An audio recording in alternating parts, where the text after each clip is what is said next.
자, 여러분 안녕하세요. 경제학장 박사입니다. 우리가 발딛고 있는 이 금융시장, 과연 예측이 가능할까요? 이 질문은요, 수십 년 동안 경제학계에서 가장 뜨거웠던 논쟁 중 하나입니다.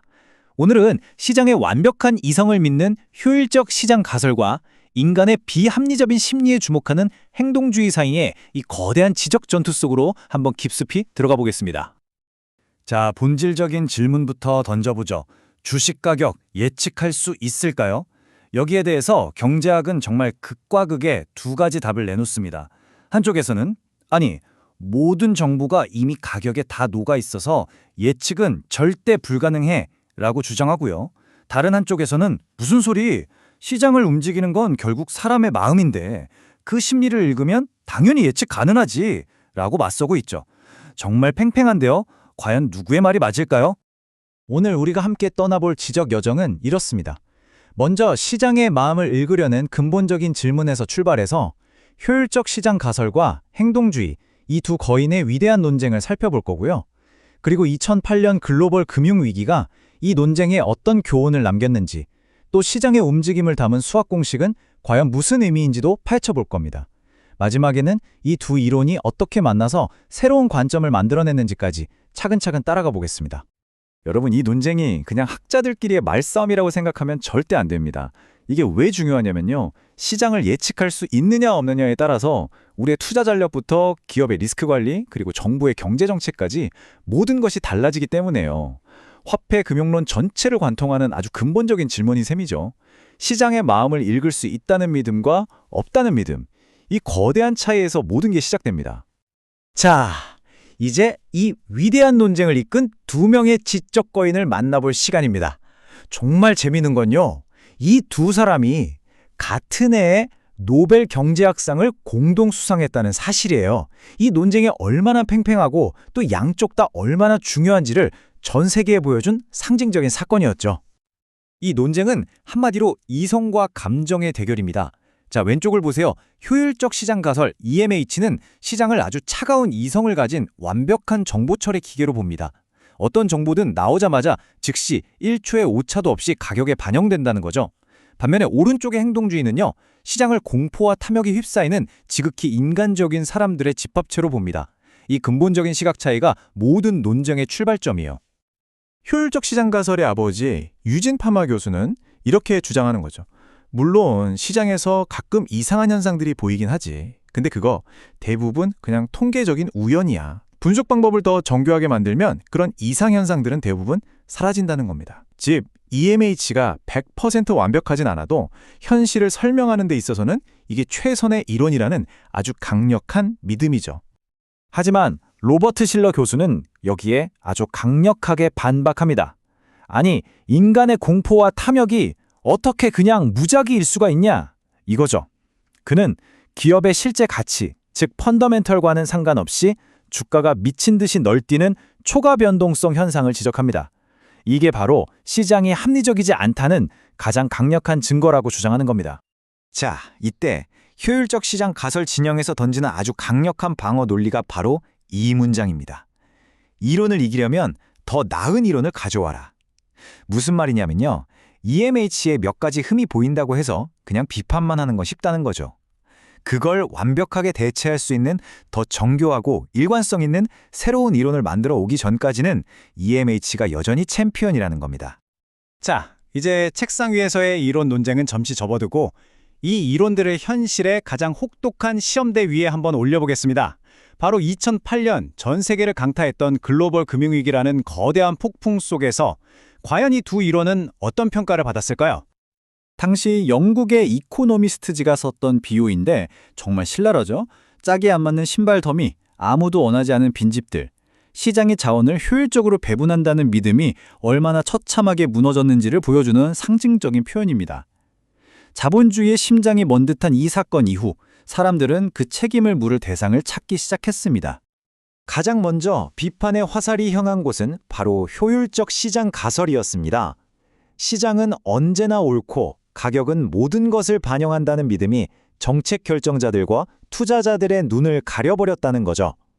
그 결과 주택시장의 거대한 거품을 아무도 제대로 경고하지 못했고 결국 재앙으로 이어졌다는 비판이 그야말로 쏟아졌습니다.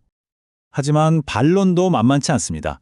EMH를 옹호하는 학자들은 잠깐만, 금융위기는 인류 역사와 늘 함께 해왔어. EMH가 나오기 수백 년 전 튤립 뽑을 때도 그랬잖아 라고 말합니다. 오히려 위기의 원인은 사람들이 EMH를 믿어서가 아니라 가격은 영원히 오를 거야 라는 비합리적인 탐욕에 빠졌기 때문이라는 거죠. 이야기가 생각보다 훨씬 복잡합니다. 자, 그럼 이 효율적 시장 가설의 핵심 아이디어를 수학적으로는 어떻게 표현할까요? 잠시 방정식이 등장하는데요. 절대 겁먹지 마세요. 이 간단한 식이 시장의 움직임에 대한 아주 강력한 통찰을 담고 있거든요. 제가 아주 쉽게 풀어서 설명해 드릴게요. 바로 이겁니다. 이게 바로 그 유명한 불규칙 행보 가설, 영어로는 랜덤 워크 가설, 랜덤 워크 하이포테시스를 나타내는 핵심 방정식입니다. 간단히 말해서 시장을 예측해서 이기는 건 불가능하다는 주장을 아주 우아한 수학 언어로 표현한 거죠. 자, 이 수식을 한번 자세히 뜯어볼까요? 여기서 E는 우리가 할 수 있는 최선의 예측, 즉 기대값을 의미하고요. PT 플러스 1은 내일의 가격입니다. 그리고 ET는 오늘 이 시간까지 우리가 알고 있는 모든 정보를 뜻하죠.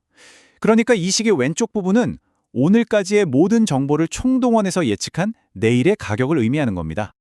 그런데 이 최선의 예측치가 뭐랑 똑같다고 되어 있나요? 바로 PT, 즉 오늘의 가격입니다. 이게 진짜 핵심이에요. 무슨 뜻이냐면 내일 가격에 영향을 줄 만한 모든 좋은 소식, 나쁜 소식은 이미 오늘 가격에 전부 반영되어 있다는 겁니다. 따라서 내일 가격에 대한 가장 합리적인 예측은 그냥 오늘 가격일 뿐이라는 거죠. 미래의 움직임은 오직 그 누구도 예측할 수 없는 완전히 새로운 정보에 의해서만 결정된다는 뜻입니다. 이렇게 팽팽하게 싸우기만 하던 두 이론이 이제는 서서히 악수를 하기 시작합니다. 누가 맞고 누가 틀렸냐를 넘어서 두 이론을 어떻게 조화시킬 수 있을까라는 훨씬 더 생산적인 방향으로 나아가고 있는 거죠. 대립을 넘어 통합으로 향하는 새로운 시도들을 한번 살펴보겠습니다. 행동경제학의 대가 리처드 탈러 교수가 정말 기가 막힌 해법을 제시합니다. 그는 EMH를 두 개의 명제로 딱 쪼개서 생각하자고 제안해요. 첫째, 가격은 항상 옳다는 명제. 이건 금융위기를 보니까 명백히 거짓이라는 게 드러났다는 겁니다. 하지만 둘째, 시장을 이기는 공짜 점심은 없다는 명제는 오히려 위기를 겪으면서 더 강력한 참이 되었다고 분석하죠. 시장이 미쳐 돌아갈 때조차 돈 벌기는 극도로 어려웠으니까요. 정말 우아한 절충안 아닌가요? 여기서 한 걸음 더 나아가 두 이론을 아주 적극적으로 통합하려는 시도가 등장합니다. 바로 진화생물학의 아이디어를 빌려온 적응적 시장 가설이라는 건데요. 이 가설의 핵심은 시장의 효율성이란 게 고정된 상태가 아니라는 거예요. 시장을 마치 하나의 생태계, 정글처럼 보는 거죠. 이 생태계 안에서 투자자들은 서로 경쟁하고 실수로부터 배우면서 계속 환경에 적응해 나갑니다. 따라서 시장은 어떨 때는 매우 효율적이다가도 위기 상황처럼 환경이 급변하면 집단적인 비이성이 나타나는 등 그 효율성의 정도가 계속 변한다는 아주 유연한 관점입니다. 자, 그럼 이 기나긴 논쟁의 여정 끝에서 우리가 얻어야 할 교훈은 과연 무엇일까요?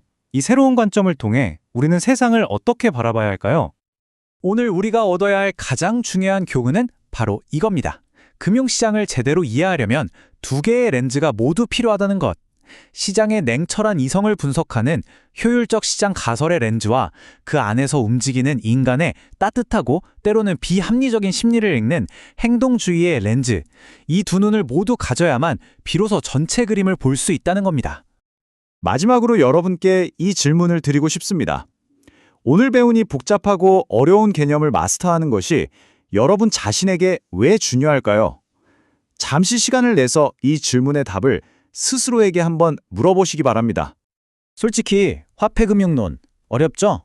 맞습니다. 때로는 이 공부가 정말 어렵고 막막하게 느껴질 수 있어요.